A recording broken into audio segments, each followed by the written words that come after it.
Je vous le disais dans les titres, voici maintenant l'histoire d'un petit-fils en quête de vérité. Depuis presque 2 ans, l'Allemand Helmut Otte cherche à savoir si son grand-père, Helmut Kampf, commandant d'un bataillon de la division SS Das Reich, est décédé le 10 juin 1944, le jour du massacre d'Oradour-sur-Glane, est bien enterré sous la dalle du cimetière allemand de Berneuil, en Charente-Maritime. Son nom y est inscrit et pourtant, à la lumière du travail de quelques historiens, des doutes subsistent. C'est le dossier de ce journal. Il est signé José Souza, Jean-Marie Arnal et Frédéric Borde. Des sépultures à perte de vue. Dans le cimetière militaire de Berneuil en Charente-Maritime reposent les corps de plus de 8000 soldats de la Wehrmacht. Un alignement de dalles, des noms inscrits, des Allemands tués sur le sol français pendant la Seconde Guerre mondiale. Et si 353 d'entre eux restent non identifiés, celle du major Helmut Kampf pose un autre problème. Ce n'est pas le corps de cet officier allemand de la division SS Das Reich qui reposerait sous la dalle.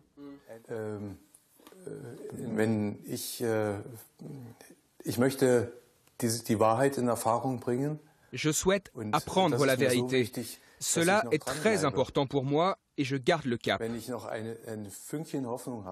S'il y a encore le moindre espoir pour moi d'avoir des réponses, alors je continuerai encore.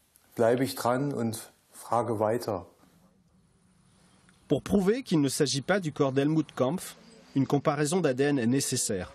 Une demande qu'a officiellement adressée Helmut Otte au procureur de la République de Saintes, voilà bientôt 2 ans. La difficulté est que, précisément, le cas de Kampf n'entre pas dans un cadre juridique précis, et en tout cas dans le cadre juridique prévu par les lois françaises. Depuis 1963, date à laquelle les corps de 5 soldats allemands ont été exhumés du cimetière de Bruyoffa, près d'Oradour-sur-Glane, et transférés à Berneuil, l'un d'entre eux a pris l'identité d'Helmut Kampf, comme l'atteste ce document officiel allemand. D'après les recherches menées par des historiens amateurs, il ne peut s'agir du corps de Kampf.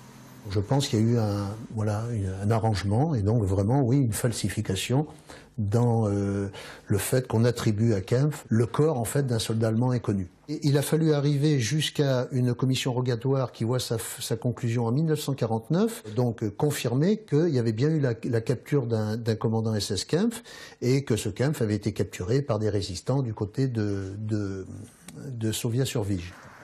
Aux mains de la résistance, Kampf est exécuté et enterré le 10 juin 1944, bien loin de la tragédie d'Oradour-sur-Glane.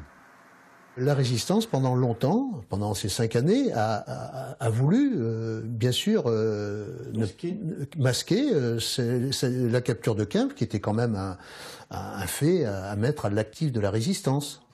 Un silence qui a ouvert la porte à la falsification allemande. Le fait d'avoir parachuté ses restes à Bruyoffa, à une douzaine de kilomètres au nord-est d'Oradour, c'est la théorie qui a été montée par les anciens SS. Notre action, donc, elle est de démonter ces thèses négationnistes qui visaient à, on va dire, incriminer un village et justifier le massacre de la population.